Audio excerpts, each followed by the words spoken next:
Hello everyone and welcome back. My name is dustinkreis and we got another game discussion video today, but something a little bit different.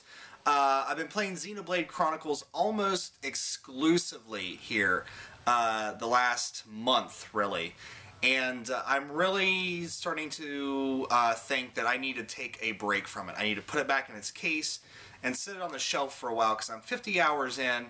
And from what I hear from everybody on YouTube, I'm about at the halfway point. So, on the one hand, I don't want to stop because it's an amazing game. It's fantastic. But on the other hand, I'm kind of, maybe sort of, jonesing to play something else. And it happens a lot with these long games, you know. Oblivion, it took me a very long time to beat. Skyrim, I'm taking a big break from. You know, these huge games. It's hard to do it all in one setting. And I'm really starting to feel, I really want to put in Witcher 2, so I think I'm going to be throwing that in, taking a little bit of a break from Xenoblade, at least enough to get another one of these new games under my belt, so I can sort of share my thoughts on these new games, and if you guys are kind of on the fence about it, we can discuss it, discuss these games. So I'm thinking I really want to get into The Witcher 2. Everyone keeps talking about Tales of Grace's F, and what an amazing RPG it is, and I really want to get to that, but having played Tales of the Abyss not too long ago, I'm kind of wanting to stay away from Tales for just a little bit longer, kind of, you know, stretch the Tales out, as it were. But, so yeah, that's where we're at right now. I'm about, last count I saw was 53 hours into Xenoblade at the halfway point-ish. I'm on the Bionis arm now, heading down the Sword Valley. So, here I'm getting, I'm moving towards the end, but rather slowly. But one of my viewers, one of my subscribers, and I'm going to attempt to say your name, and if I butcher it, I'm sorry, but that's what you get for having a name like this on YouTube. Unless this is your real name, and I really apologize then, but I don't know. I don't think so. But yuchubbijos, that's how I'm going to say it. He told me that he would like to see me go back and do game discussions on some of the older games that I've beat, you know, back in the day, some of the classics, and really talk about those. And, you know, I did that once with Rise Fantasia, which I wouldn't say Rise Fantasia is a classic, but I wanted to go back and start talking about some of these older games that I have just sitting around here that I've already beat. And the game we're going to talk about today, if you hadn't already read the title, we're going to talk about Super Metroid. And really the reason why I'm going to talk about this is because I got into a conversation, not really a conversation, just he left a comment and I commented back with Leo Castel 4.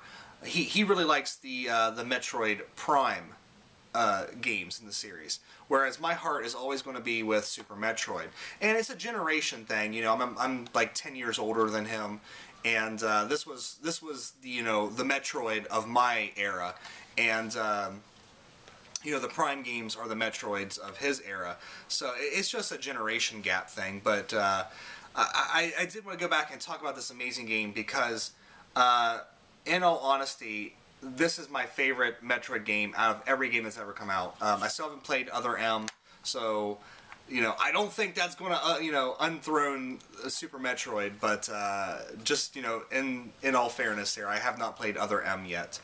But, my God, this was a fantastic game, and it really,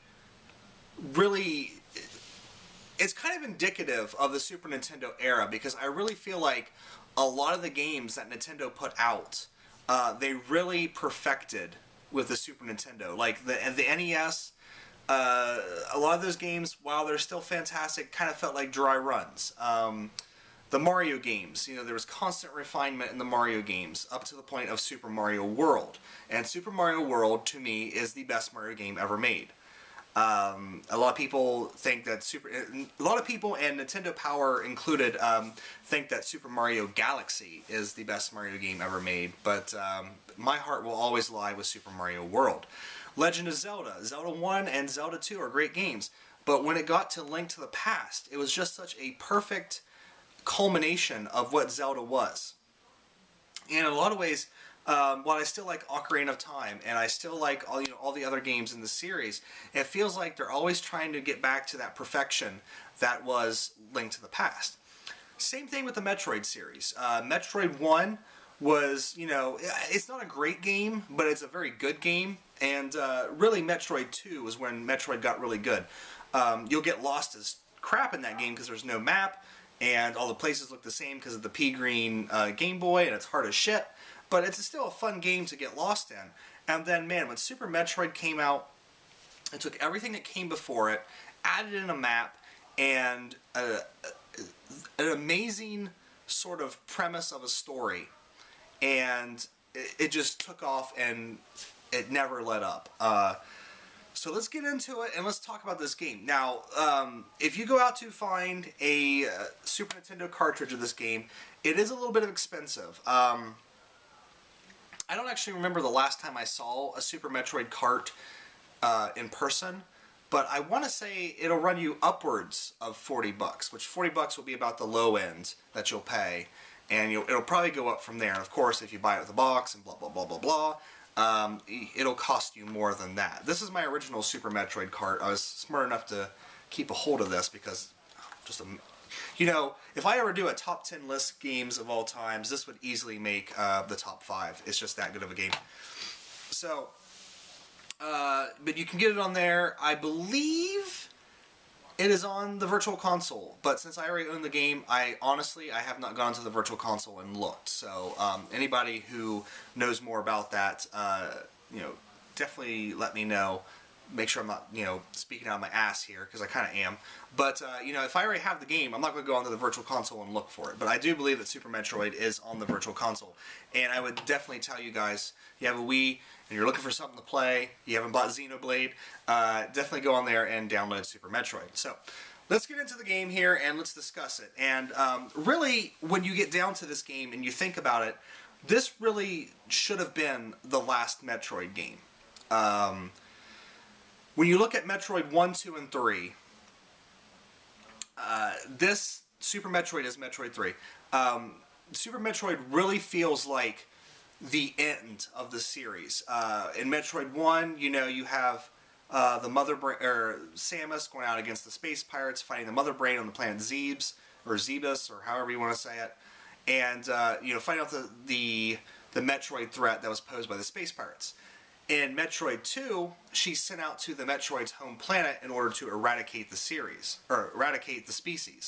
And in doing that, by the end of it, she finds a baby Metroid hatchling that latches onto her as sort of a mother figure.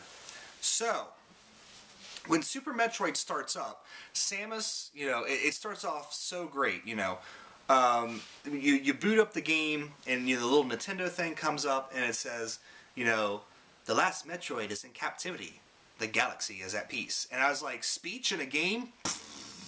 Because, before that, the only speech I've ever heard in a game was from bad dudes. I'm bad, and you could barely make out what they're saying.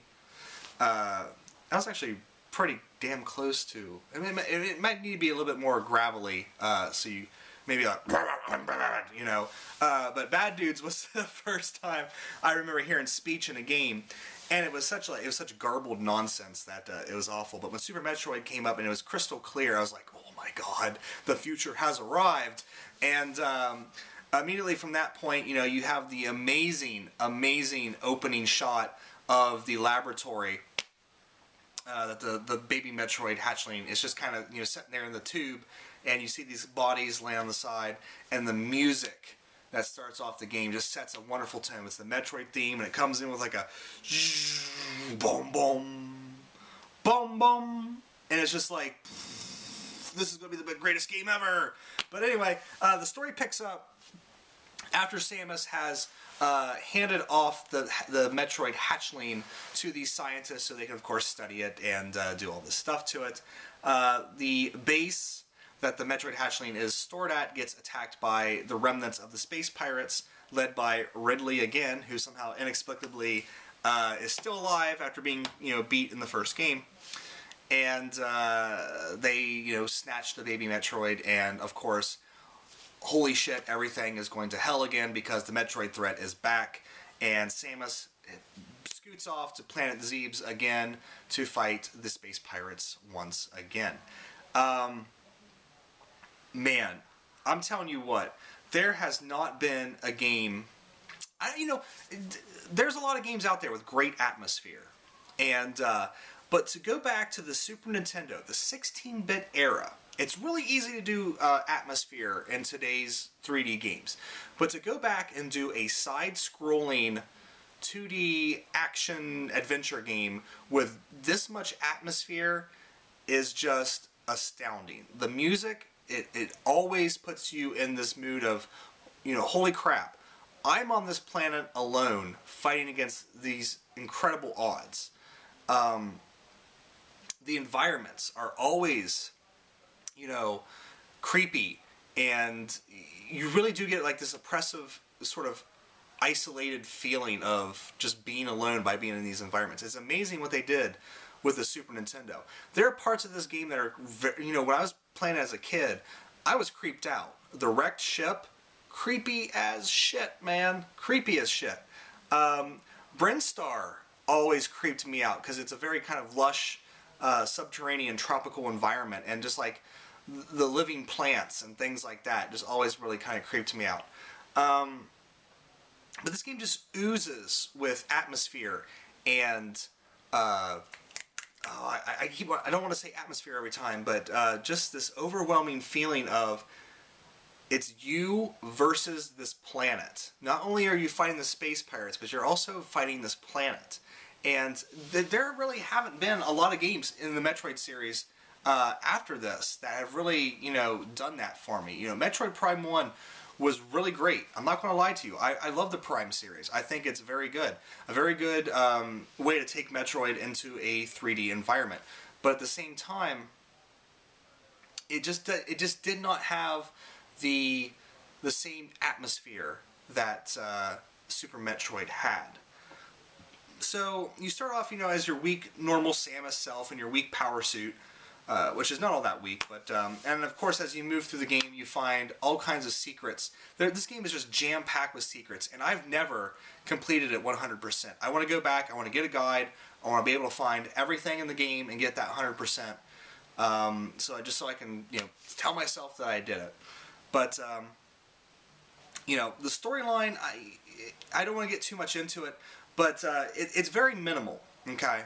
And I told you the setup to the storyline with her going back to Planet Zebes. But, you know, once you get there, I mean, there's no cutscenes, there's no real dialogue. It's just basically you playing this game. And the cool thing about this is, and this is what I really loved about this game, and what I really loved about like the early Dragon Warrior games, is that I got to make up my own story to this game. And, you know, while I'm running around, you know, trying to find missile pods, I'm making up sort of this story that for Samus, and you know, what she's left behind on, you know, in her past in order to you know, be here and doing this. And you know, it was partially inspired by Nintendo Power had comics back in the day. Most notably, I think the Legend of Zelda one is the most famous one, but they also had a Super Metroid comic in there with her talking to other people. And you know, when I saw Other M, I have this feeling that, you know, somebody's tapped into my brain and is constantly stealing ideas from me. It's a very egotistical thing. But my friends and I, we had a joke for the longest period of time about this TV show with professional wrestlers living in a retirement community, you know, like Macho Man, Hulk Hogan, and the town drunk was Roddy Piper. And, you know, Roddy Piper would always wake up in someone's yard and they'd yell at him. And Macho Man Randy Savage lived next door to Paul Bearer. And, you know, they'd be outside, you know, grilling. The Machos, the family, would be outside grilling. And they look over in the neighbor's yard, and it's Paul Bearer over there with his demon kids, like, sacrificing a goat. And he'd just be like, what? You know, it's totally normal to him. And it was a really funny, we really went far with this. You know, like Macho Man would have just a bow tie here on his chest, and there'd be no like tie or anything, and people would be like, what's that attached to? And he's just like, my sternum, you know. But we had this really long joke for a really long time, and then all of a sudden, Hogan Knows Best came on, which is basically the show, Hogan with his family and all that kind of stuff. But my friends and I, we always feel that like people are, stealing ideas from our story. And the reason why I tell you guys this is because when Other M came out, and I started to see like some of the storyline stuff, like what it was going to be about, I was like, some of that stuff was what I thought of when I played Super Metroid. So I'm kind of interested to see what Other M's story does, because the backstory seemed very similar to the stuff I was making up as I was running around in Super Metroid. But it's amazing what this game's story does with how minimally it presents you a story. Really, when you get to the end, there is just this moment that happens, and if you've played the game to completion, you know what I'm talking about. Right at that end battle, that it is one of the most poignant moments in video gaming, without having to say a frigging word. No dialogue, no text, no nothing. It's almost like watching a silent movie, and you're just watching what's happening, and you're like, no, no, no, no. And then once that moment is over, it's like Kurt Russell in Tombstone. No, no, and it's such an awesome thing to use that hyper beam against the end boss. Which I don't want to, well, screw it, I'll spoil it. When you're using the hyper beam against Mother Brain, the crazy, huge form of Mother Brain, and of course when you beat her and then you have to book it out of the planet before the planet explodes, it's just an amazing way to end a game. So while the storyline is not like your traditional game storyline, it's amazing what it does with how little it presents you with a story, because it presents you with these moments that you can just sort of latch onto and create your own moments out of them, really. So it's an amazing thing. The graphics to this game, wow. The graphics at that time were just astounding, and it really solidified to me that the Super Nintendo was something special. And to this day, like, PlayStation 1 graphics sometimes look really horrible. Final Fantasy VII looks like garbage to me. A lot of N64 games look like garbage. But the 16-bit era, all of those games look good. It's very hard to find they're out there. They're bad-looking Super Nintendo games. But they're kind of few and far between. Everything still kind of, holds its art style. And just the detail on that little pixelated Samus Aran when their armor changes and you have the Vera suit, and just the detail on that suit was just so amazing to me at the time. And just the amazing amount of enemies. Like, the first time I remember the first time I saw Kraid, which in this game he's monstrous, and it was so impressive to see that huge beast rise out of the ground. Just amazing stuff. The music, my God, guys, the music is so creepy, so isolated, so perfect for this game. Like, I don't understand how a Metroid movie hasn't been made. Like, part of me doesn't want one to be made because I know they just fuck it up, but it just seems like out of all the games that Nintendo has made, Metroid would just lend itself so perfectly to movies because of its dripping atmosphere and the music, how it's so awesome when you plug in this game and you're running along and you hear the music. Just fantastic stuff. Haven't talked about the gameplay yet. What am I doing not talking about the gameplay? Gameplay, it takes everything that Metroid was with Metroid 1 and 2 and refines it to its most perfect form. A lot of the extra items you get in the game, like the grappling hook and the speed boost, there's only, one thing that you only use once in the game, but more often than not, you're going to find yourself using this stuff quite a bit in the game. Missiles, super missiles, bombs, power bombs, of course the morph ball. There's just so much stuff in here, and the environments and the levels are so perfectly built that a lot of the secrets to me are still hidden. I know there's probably a lot of people out there that have 100%ed this game. But to me, I still go back and play it, and I'm like, where is this stuff? It's just so perfectly hidden that you really have to scour and search.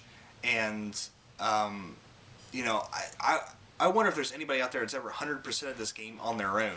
And if they did, what was their final game clock, you know? It's easy to pick up a guide and find this stuff, but to find it on your own, that'd be something special. So, yeah, guys. I'm not sure, you know, what all I'm going to be doing with these classic sort of discussing things, because, honest to God, it's been a long time since I've played this. So, you know, with my normal game discussions, it's really easy for me to just sit here and rattle on about stuff because it's just fresh in my mind. Super Metroid is ingrained in my brain so much that it's almost a part of me. But at the same time, like, some of the details just get lost. But I'm telling you, when you play this game and you go to the different environments, like, I always remember really loving the music to Miranda, you know what I mean?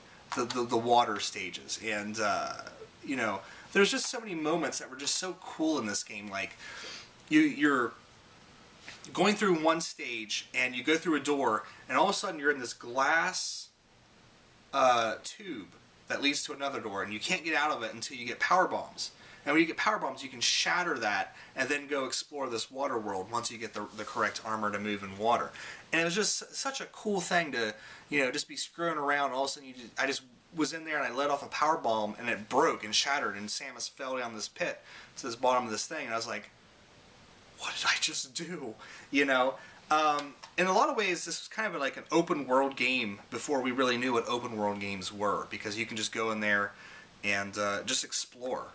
And that's one of the great things about these old Nintendo games, is even Mario Brothers, where you had a start point and a goal, it was still exploration based. You still explored the levels as you were playing. Zelda, extremely exploration based. Metroid, all about exploration, you know.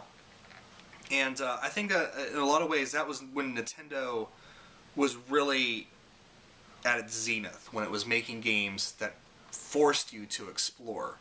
And, you know, just talking about exploring, you could spend 3 hours on just one map in there. But anyway, guys, hopefully this was good for you guys. I mean, I don't know, because, like I said, some of these games I haven't played in such a long time that if I go back and really start talking about these classics that I beat so long ago, they might not be as good as the other game discussions where it's fresh in my mind. I can just sit here and rattle off stuff to you. But I implore you, if you have a Super Nintendo and you don't have Super Metroid, you're missing the point of the system. It's a system seller. It's one of the reasons why you pick up a Super Nintendo. So definitely go out and find it. If you have a Wii, let me, you know, I'm pretty damn sure that it's on the Virtual Console. I'll just Wikipedia it here now. And if it's not, man, Nintendo's fucking stupid. Yeah, it's on the Virtual Console. If you have a Wii, you have no reason not to own this game. None. None. It's such a perfect game. And perfect exploration, perfect music. I mean, all around, this game is an 11 out of 10. You know what I mean? It just, it gets that extra point for being perfect. It is a perfect game.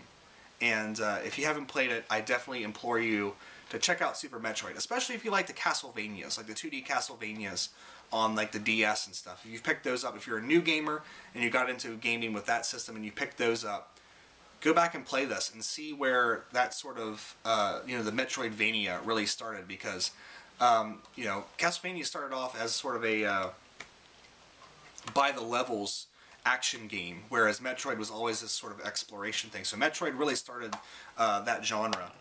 So you gotta go back and see where things started. So yeah, guys, definitely check out this game. So hopefully, like I said, this is entertaining for you. I'm gonna watch this video back, and if I decide it's not that great, I probably won't post it. But if I think it's, you know, okay enough to post, then of course you'll be watching it. And you know, thank you so much to. Hold on, I clicked off the page.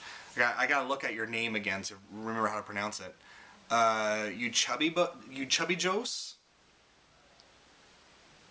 It's a weird one. It's a weird one. Tongue twister. Thank you so much for, you know, wanting to see, you know, me rattle on about these old games and stuff. So he also said he wanted to see like Lunar and Symphony of the Night, which Symphony of the Night I've never completed. So I do want to go back and beat that. So maybe that'll be a better game discussion because it'll be fresher when I get to it. But I can definitely do Lunar. Trust me, I can definitely do Lunar. The question is, do I just want to focus on one version of Lunar or discuss them all? Which I haven't played all of them to completion, but I've played a bit of each of them, so I can say something about them. But yeah, guys, so like I said, I don't know, because I've already done 2 videos on Xenoblade. I don't know how, you know, rabid people are out there like, oh man, I can't wait till he gets to the final discussion. I think I've done my piece on Xenoblade, but I also think I need to take a break and play something else before I don't want the game to become a chore. And I can kind of feel like the beginnings of that, like, oh god, I gotta explore this whole side of the map still. Crap. You know, I can feel the beginnings of that starting because it's such a huge game. So I think I am going to take like a break, maybe play Witcher 2, get refreshed on it, come back to it, and attack it strong again. So I'm kind of sad to say that, really, because I was so looking forward to this. But I do think I need to take a break and take a breather and let it rest a little bit so I don't get sick of it.